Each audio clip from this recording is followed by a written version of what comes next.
Hola, buenas tardes, doctor Mauricio y compañeros. Mi nombre es Ixel Stephanie y yo les voy a exponer el tema 12. Este tema corresponde a los signos vitales y somatometría. Para empezar este tema, quiero definir qué son los signos vitales.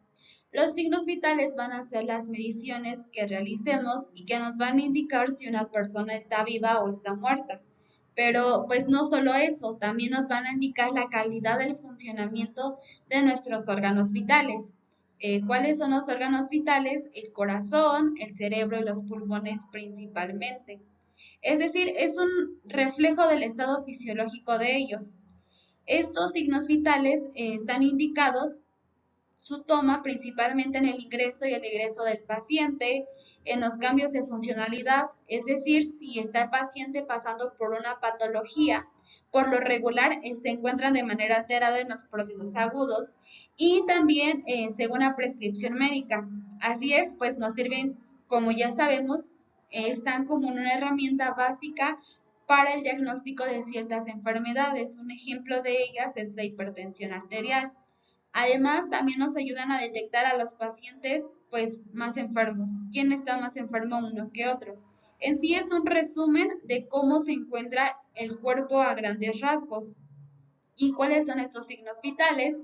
Pues son la temperatura, la presión arterial, la frecuencia cardíaca, el pulso, la frecuencia respiratoria y la oxigenación. Su toma de los signos vitales es muy importante porque al final de cuentas es el inicio de nuestra exploración física para nuestro paciente. El primer signo a revisar va a ser la temperatura. ¿Qué es la temperatura? Es el nivel térmico del cuerpo. Vamos a ver primero los signos. La normotermia es de 36.5 a 37.5 grados aproximadamente. La hipotermia es menor a 35 grados y la hipertermia se divide en dos, en febrícula y fiebre. La febrícula va a abarcar mayor a 37.5 pero menor a 38 grados. A partir de 38 grados ya se le considera fiebre. En la temperatura va a haber variables que la van a afectar. Por ejemplo, es el ejercicio, la ovulación, el embarazo, las emociones y el ambiente. Un ejemplo de ello es la ovulación. De hecho, checar la temperatura nos sirve como un método de planificación familiar, ya que aproximadamente en el día 14 tenemos una elevación de unos 0.5 grados y este día nos va a indicar un día fértil y va a haber más posibilidades de que ocurra una fecundación. Bueno, vamos a explicar rápido la hemostasis térmica. El hipotálamo es quien regula la temperatura en nuestro organismo y lo hace a través de dos capas moduladoras, la capa superficial y la capa intermedia. En la capa superficial abarca piel, tejido subcutáneo y termorreceptores. Esta capa principalmente se va a ver afectada por la circulación sanguínea, ya que está irrigada por ella. Después sigue la capa intermedia. Esta capa intermedia consiste en el músculo estriado y su función principal va a ser la de contribuir a la producción de calor. Por ejemplo, cuando hay un descenso de la temperatura, el músculo estriado se empieza a contraer. Esto empieza a contraer para generar calor y este calor que genera se lo transmite a la circulación y así tratar de elevar nuestra temperatura.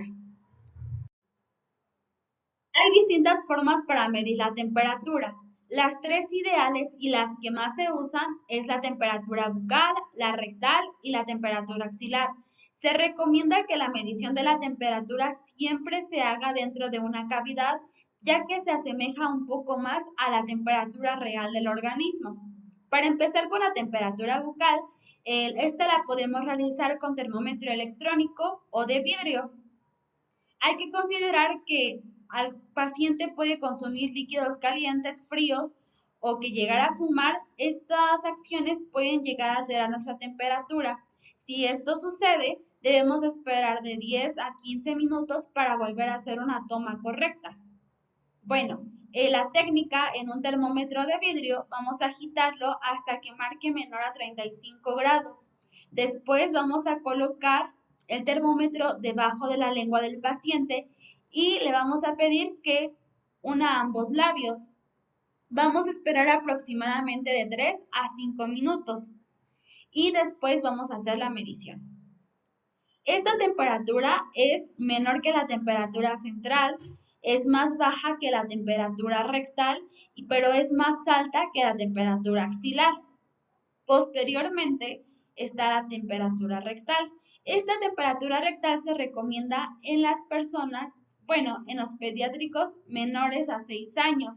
La posición que vamos a adoptar es en decúbito lateral con la cadera flexionada. El termómetro rectal va a tener una punta que es una punta redonda. O si no, también podemos utilizar un termómetro digital. Tenemos que colocar lubricante y después meter en la cavidad anal, aproximadamente de 3 a 4 centímetros. Y vamos a esperar 3 minutos y ya después checar otra vez la lectura.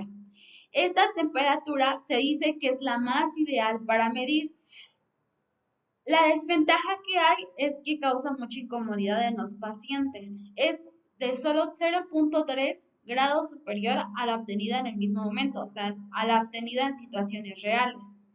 Después seguimos la temperatura axilar. Esta como beneficio es que es mucho más cómoda y accesible para los pacientes, pero es la forma de medir la temperatura menos precisa. Se coloca el termómetro en el pliegue axilar y con la mano del lado opuesto vamos a comprimir. Vamos a pedirle al paciente que comprima su axila. Después vamos a retirar de 5 a 10 minutos para tener su registro.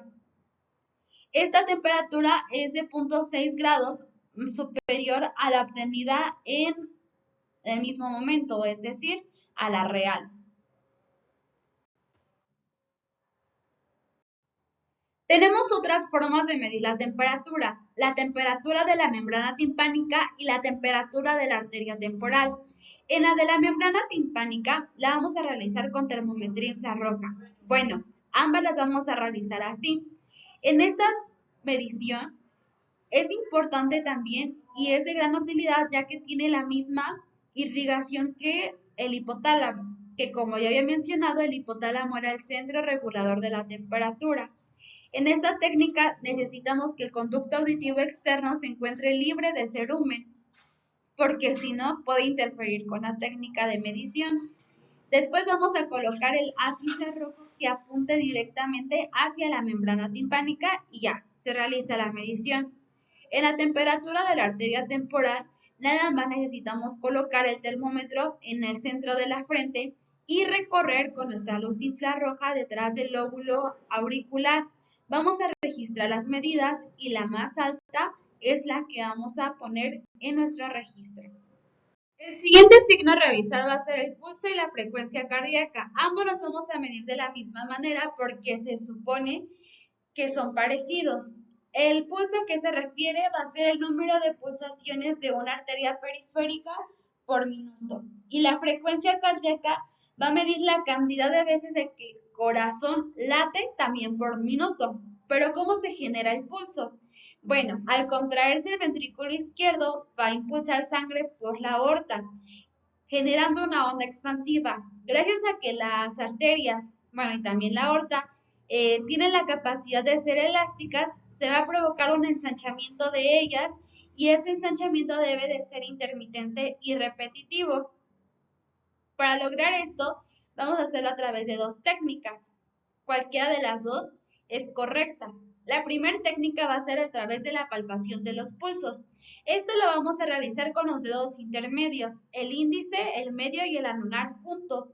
Y vamos a palpar encima de una arteria.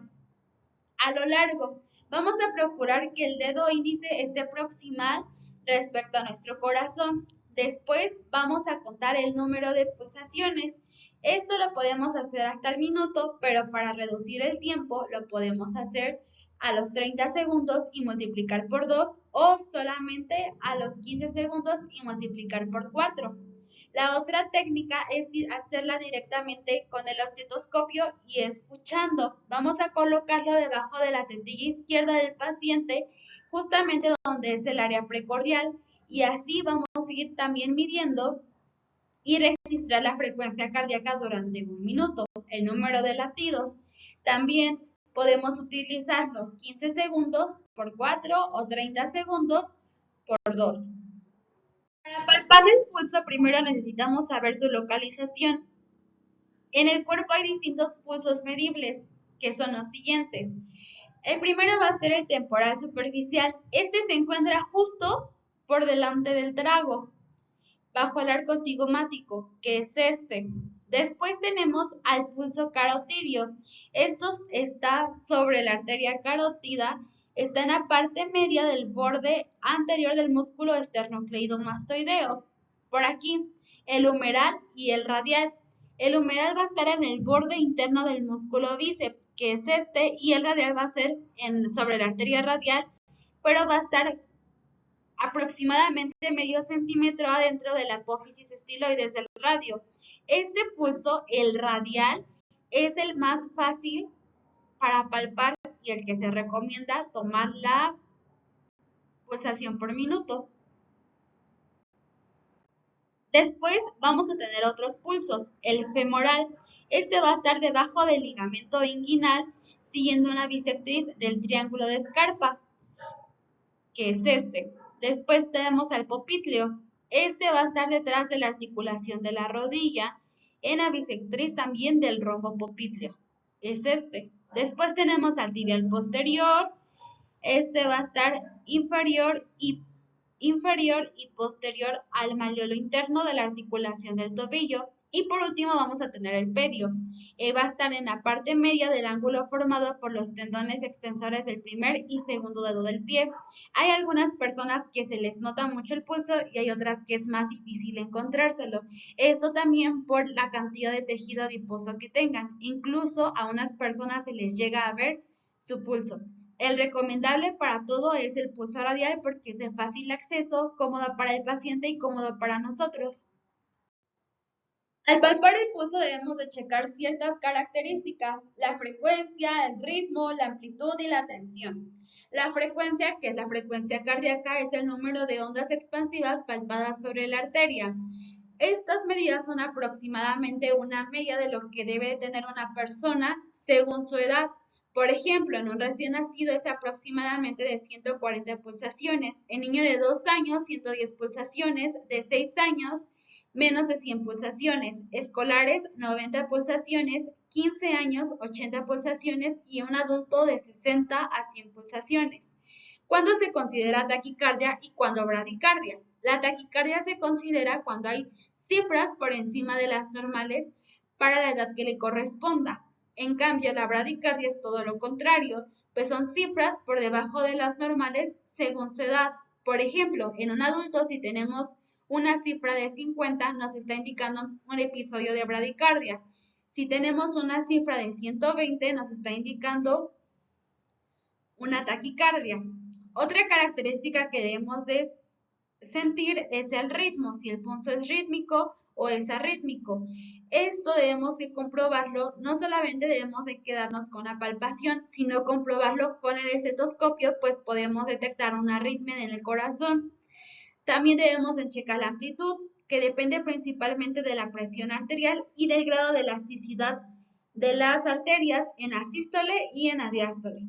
Al igual debemos de checar la tensión, que esta es la presión con la que fluye la sangre dentro de nuestra arteria. Seguimos con el siguiente signo, que es la frecuencia respiratoria. Esta frecuencia respiratoria nos dice más o menos cómo están funcionando nuestros pulmones. Nos refleja la actividad y función en general de nuestro aparato respiratorio. Bueno, cosas generales, la expansión del tórax es la inspiración y la relajación corresponde a la expiración. Estos son los valores normales. Aproximadamente lo normal es de 60 a 20 respiraciones por minuto. Se le considera taquipnea a mayor de 20 respiraciones por minuto y bradipnea de 14, menos de 14 o de 16 respiraciones por minuto. En esta frecuencia respiratoria, ¿qué tenemos que evaluar? La amplitud y el ritmo. Es decir, en amplitud nos vamos a fijar la intensidad con la que se expande el tórax, si es superficial o profunda, si el paciente está respirando bien o está respirando de forma muy superficial. También debemos de checar el ritmo. qué ritmo se sigue durante la fase de inspiración y qué ritmo se sigue durante la fase de expiración. Lo normal es que la inspiración sea el periodo más corto y que la expiración sea el periodo más largo. ¿Cómo vamos a medir esto? La técnica es contar los movimientos expansivos del tórax. También podemos checar el abdomen, que en algunos pacientes se le puede ver así.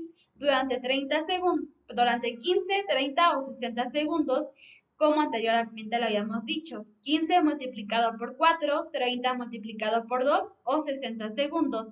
Esto lo debemos hacer sin que el paciente se dé cuenta, ya que la frecuencia respiratoria sí tenemos la capacidad nosotros de hacer la respiración en un movimiento voluntario y esto puede interferir con la técnica de medición, siempre y cuando lo debemos hacer sin que el paciente se dé cuenta.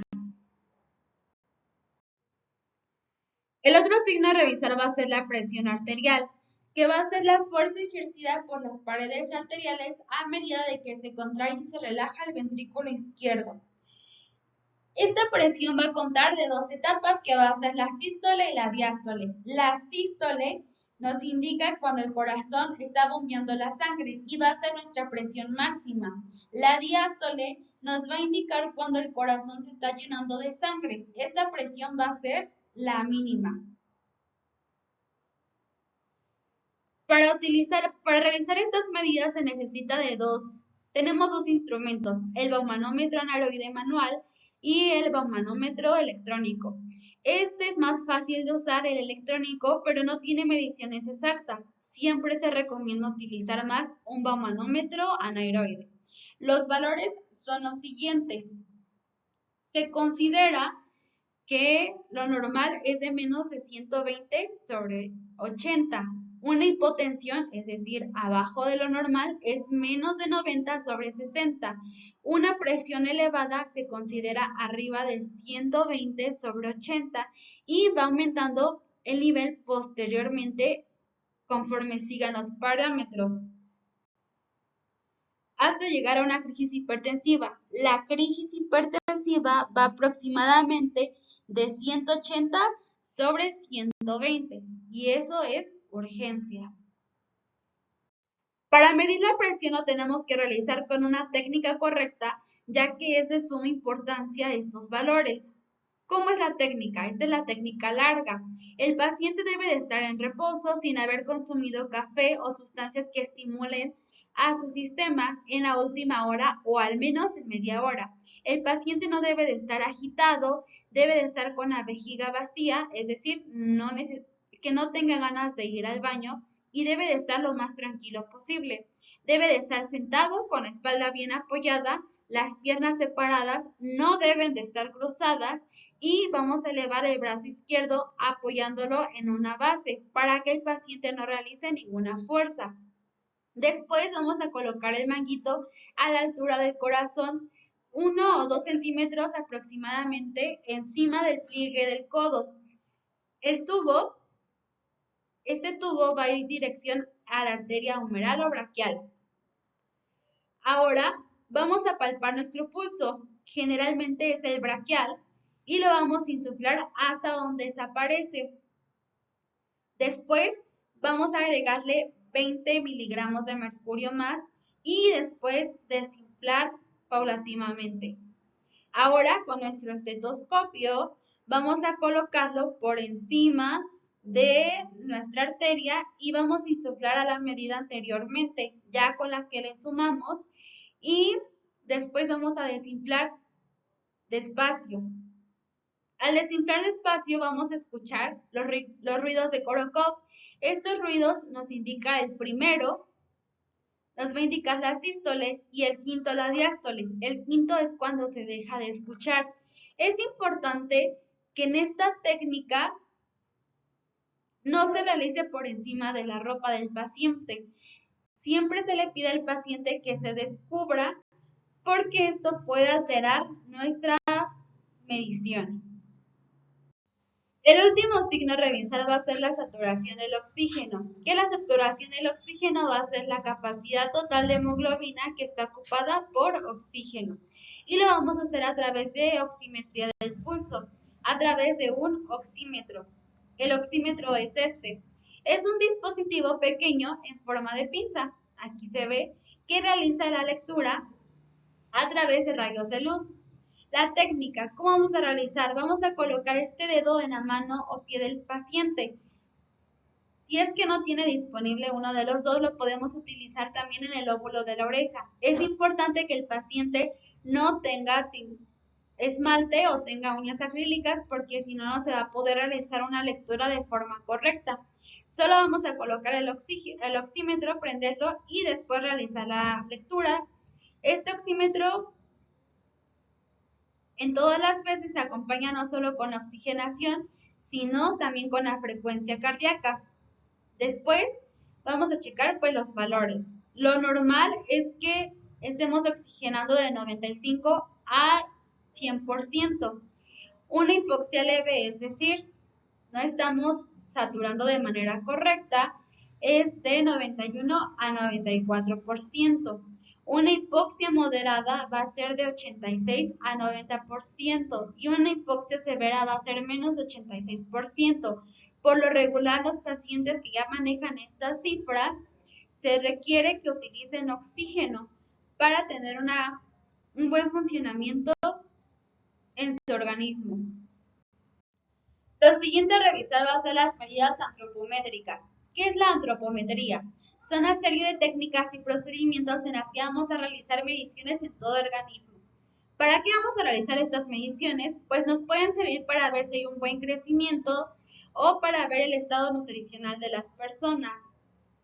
Estas medidas ya están comparadas previamente con medidas ya establecidas por un cierto tipo de población. Estas medidas por lo regular se hacen conforme a la edad y al sexo o a la talla. ¿Qué medidas son? Va a ser el peso, la estatura, el perímetro braquial, la brazada, el perímetro de cintura y el perímetro de cadera. Los instrumentos para realizar va a ser una cinta métrica, un tallímetro y una balanza. El tallímetro y la balanza a veces vienen de manera conjunta. Un buen instrumento para realizar estas medidas y comparar si una persona está bien dentro de estos parámetros o si está pasado o le falta es apoyarnos con las cartillas, los carnets por parte del IMSS. Lo siguiente a revisar va a ser la estatura y el peso. Aquí están las diversas técnicas. ¿Cómo vamos a medir la estatura?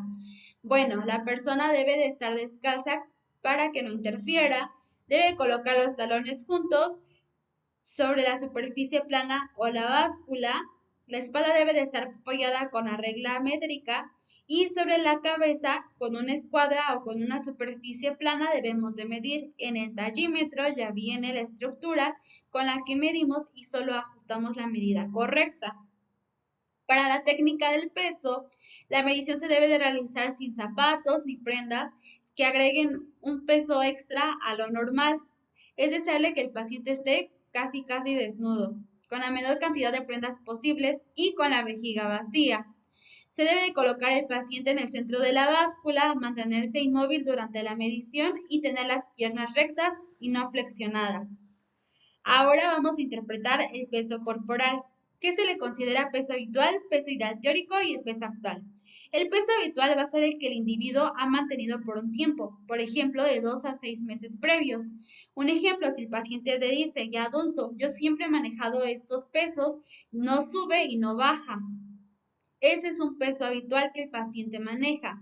El peso ideal teórico es el peso que debería tener el individuo dependiendo principalmente de la talla. Es el peso ideal, en teoría, y el peso actual es el peso que tiene el paciente pues en el momento de la revisión.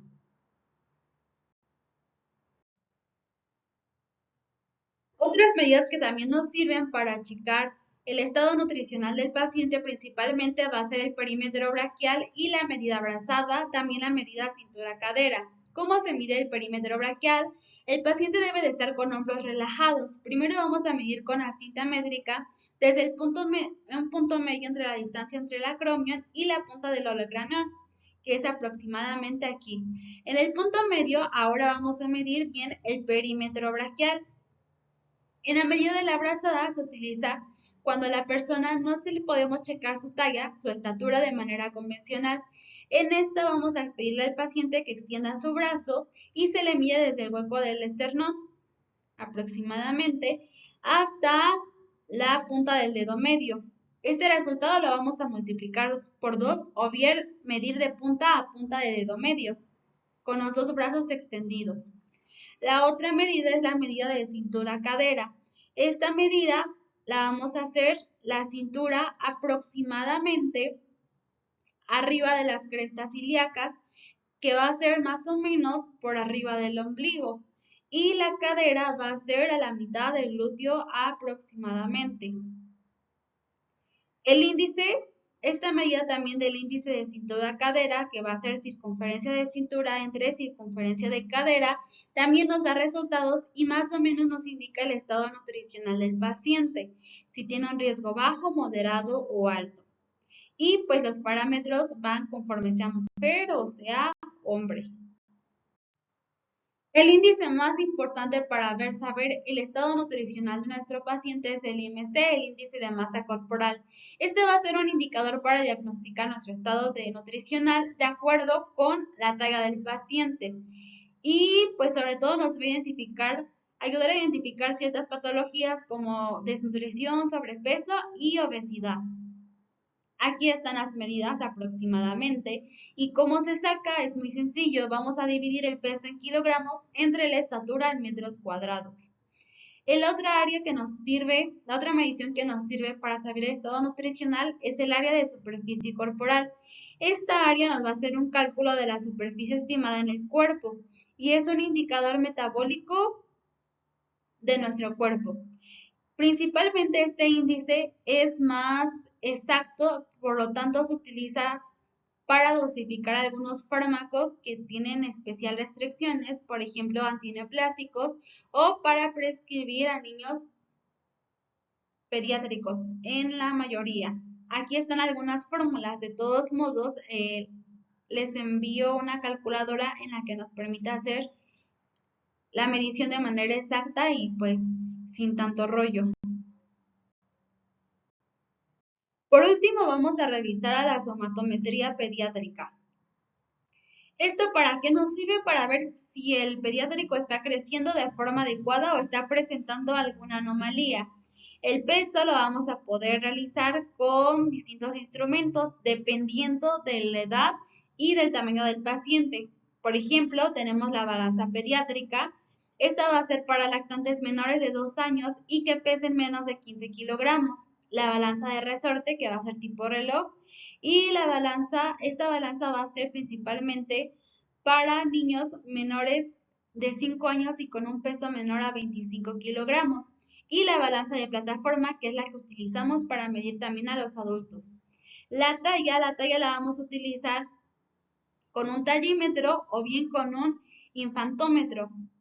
Y esta se va a realizar del vértex al talón.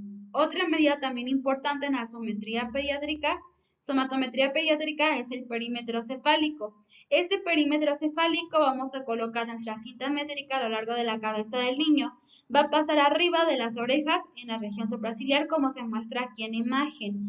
Las mediciones son muy importantes pues nos va a indicar si el niño está padeciendo algún tipo de malformación en el cráneo, microcefalia o macrocefalia. Y aquí tenemos una tabla que nos puede guiar en las mediciones, dependiendo también la edad y el sexo de cada niño. Por último, tenemos otros perímetros, que es el perímetro torácico, el perímetro abdominal y el perímetro braquial.